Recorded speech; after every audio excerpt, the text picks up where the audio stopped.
This is episode 1 in my Learning the Fundamentals series, Line, Shape, and Space. Let's get started.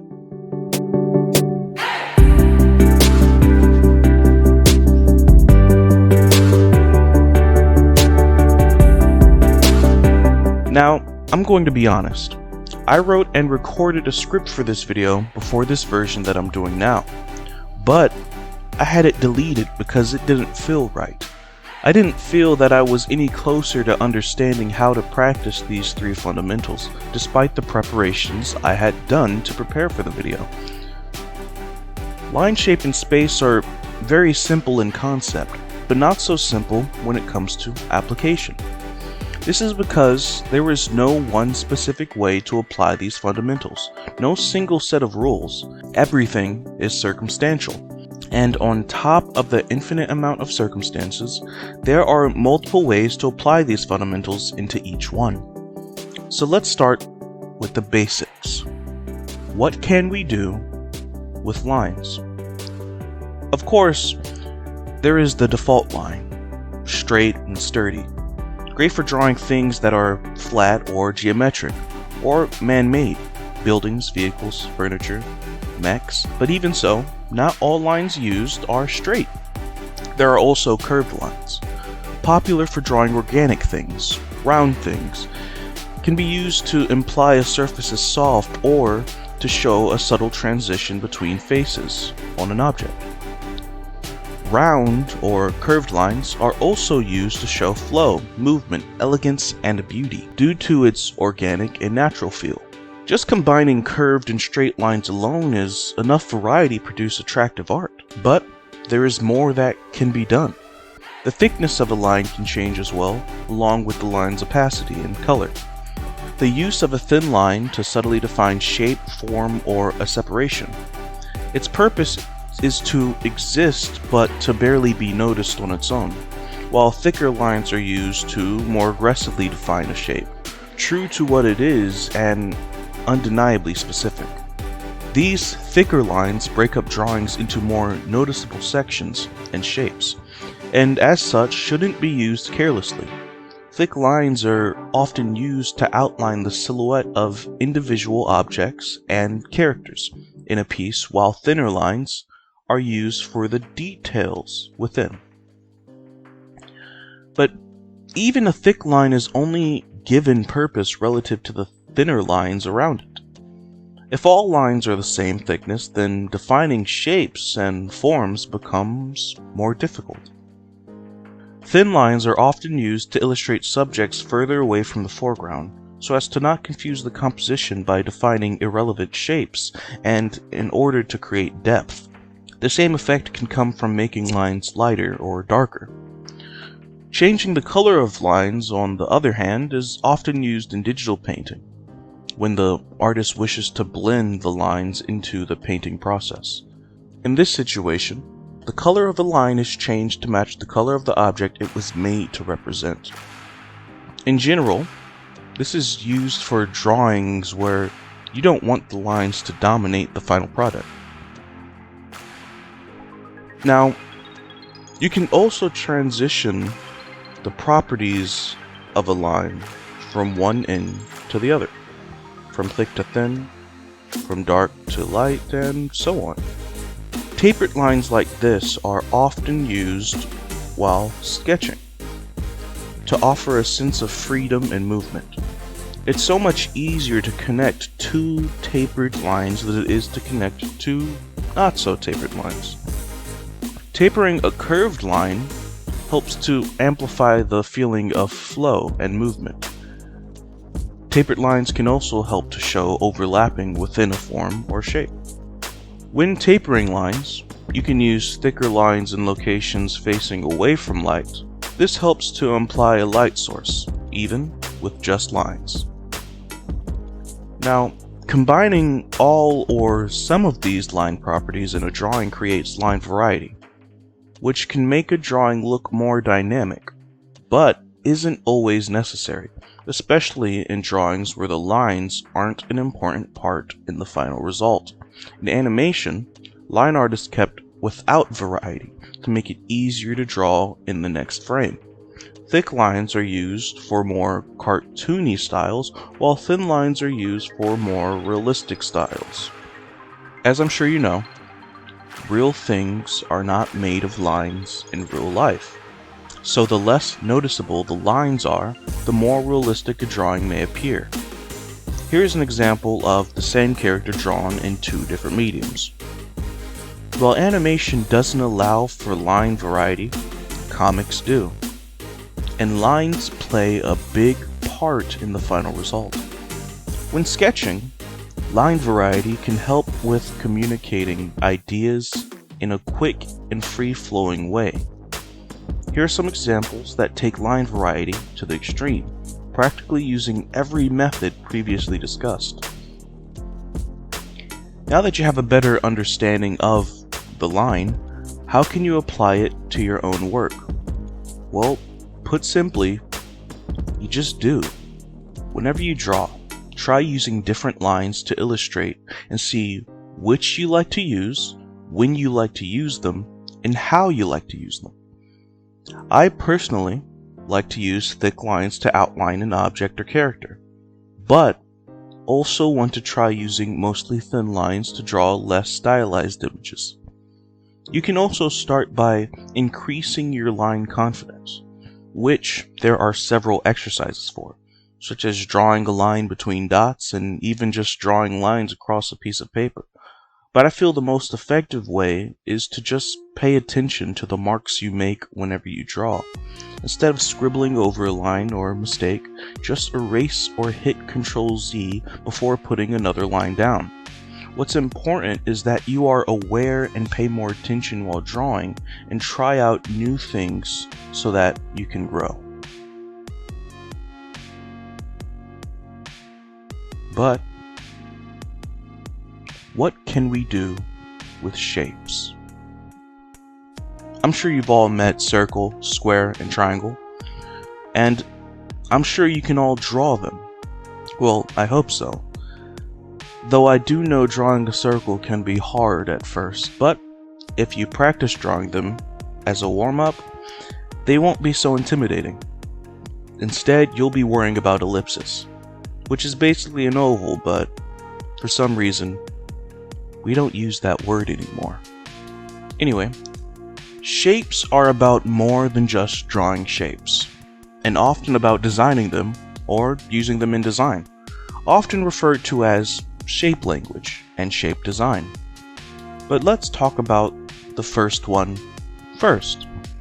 You know, circles for soft, cute, and kind, square for strong, sturdy, and unchanging, and triangle for evil, sharp, and dangerous. But there is more than just that. Triangle can also mean speed, or to communicate something mysterious or otherworldly, since they aren't found in nature. Both squares and triangles can communicate man-made structures as well, inorganic objects, while circles and curves can communicate organic, peaceful things. Futuristic societies are often made up of either a lot of circles and curves or a lot of straights and squares, depending on how strict the lifestyle within the world is. Triangles can communicate a society run on religious, spiritual, or tradition-based beliefs. There are a lot of interpretations for shapes, and this is before you begin to combine them. If you put round edges on those triangles, maybe it's not so evil. Maybe it's not so religious. And that's another important thing about shape language. It's not always so cut and dry. You can't take it literally 100% of the time. Just because something is a triangle doesn't mean it is evil. Just because something is a circle doesn't mean it won't hurt anyone. And when designing with these shapes, you don't have to make it so obvious. Round edges without circular shapes can still make a character look kind, and sharp edges without an actual triangle can communicate danger. For example, let's look at bladed weapon designs, where the shape determines its intended purpose. Based on basic shape language, one might say that a triangular blade is the most dangerous, while a round blade isn't dangerous at all. And this would be clearly wrong. After all, a blade is a blade. A round blade, in fact, is often used for slicing. Its rounded edge puts more energy into the swing of the attack, allowing for easier cutting. Great for someone on horseback or someone that moves fast. A square blade would be for chopping, hacking at something or someone, most likely relying on strength and weight to chop through an enemy rather than slice. Great for someone strong, barbaric, and chaotic. And a triangular blade, or a pointy one, would be used for stabbing, most likely. Great for someone with technique and patience. All dangerous in the right hands, but with purpose based on shape. When shaping something or drawing, it's best to ask why a shape you are using fits the drawing. Look at how shapes are being used around you. Could you imagine a phone being a triangle or a circle? And how long before it becomes counterproductive to use? Could you imagine cooking in a pan that is cone-shaped? And how would the stovetop look? Think about shoes.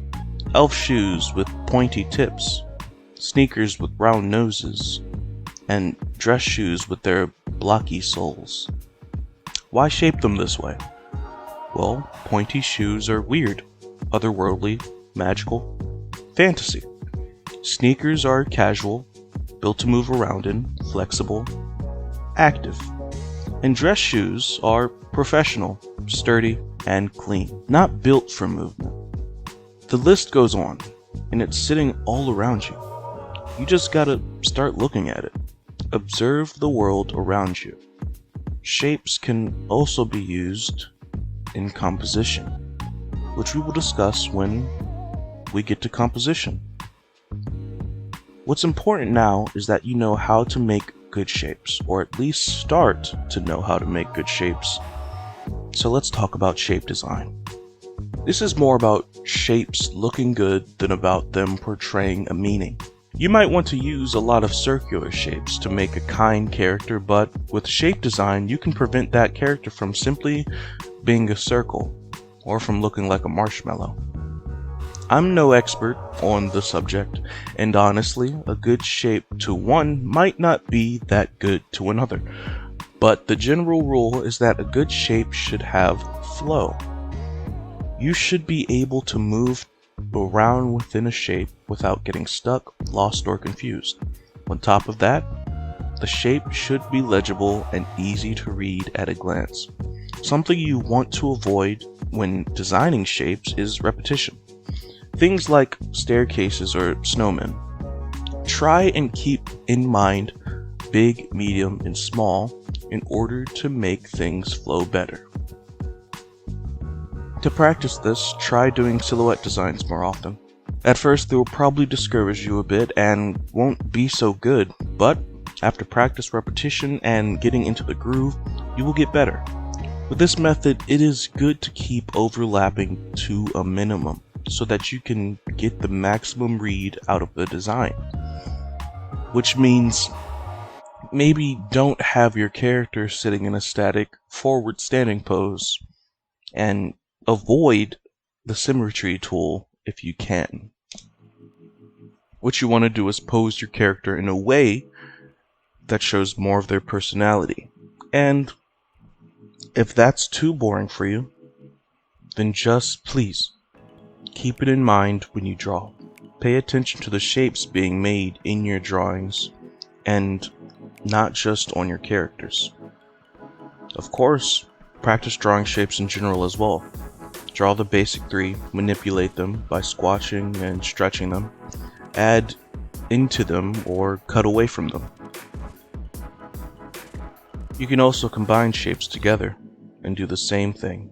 Try making interesting shapes by manipulating the basic ones you know. And finally, there is space, which shouldn't take as long to explain, but is entirely reliant on you keeping it in mind whenever you draw. Space is created whenever a shape is made. The space within and around the shape become separated and are now part of the composition. An image without space becomes chaotic and hard to look at, which can often leave it without a focal point. Space is what makes details stand out and often makes a shape of its own. This is where big, medium, and small come into play again. A design should have big spaces divided into medium spaces, leaving most of the small spaces for the parts of a design with the most detail. The details of a character design usually go around the face or lead up to the face, since that is considered to be the most important part of a character. This means the areas furthest from the head should have space for the eye to rest, and so that they don't draw attention away from the character. Even in a drawing with a detailed background, space can be created using color, value, and line width. This will separate the focal point from the background, as it implies the space around the object of interest is empty. The most common uses of space are in composition, so a good way to practice is by studying the compositions from some of your favorite artists and movies. Look at how space can frame the characters within the scene. You can even use basic shapes to thumbnail simple compositions where the goal is to use space to lead the viewer's eyes to the focal point. But, once again, we can talk about composition another time. I understand that these first fundamentals are hard to practice. They are boring, repetitive, and you won't always know if you are getting better. But I assure you that as you study the fundamentals, these three will continue to appear in various forms. So, in a way, simply keeping them in mind as you do more complex studies will help you understand them better. But only if you got the basics down. The fundamentals build on top of each other, and the bits of improvement you get from practicing and acknowledging these first three will help a great deal in the long run when it comes to understanding the more complex fundamentals down the line. I hope this video was helpful to at least one of you out there. If not, let us know in the comments what could be done better. And if you know of other ways we can level up our art skills, let us know that as well. Also, while you're down there, I would love it if you would subscribe and hit the bell icon so you can see what we do next. But until we meet again, I would just like to say, welcome to Edenwick.